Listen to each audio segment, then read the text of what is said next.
So hello guys and welcome back to the channel. Today I'm going to show you how to search in MS Planner.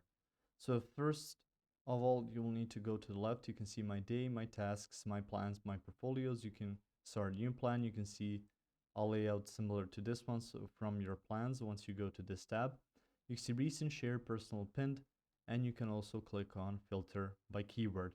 So if you just type in S or simple or start to type out the name of the plan, it's going to pop up on here. You can even search for more plans through there.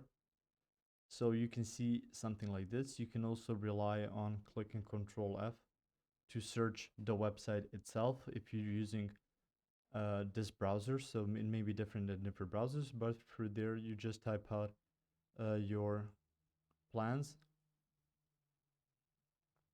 So you can see it's going to search for words and I can find it through there.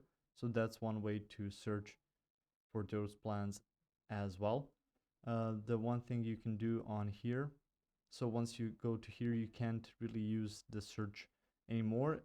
Just in one thing that you can, if you create a dependency on different tasks, you can just search for them as well, but you can always rely on Control F to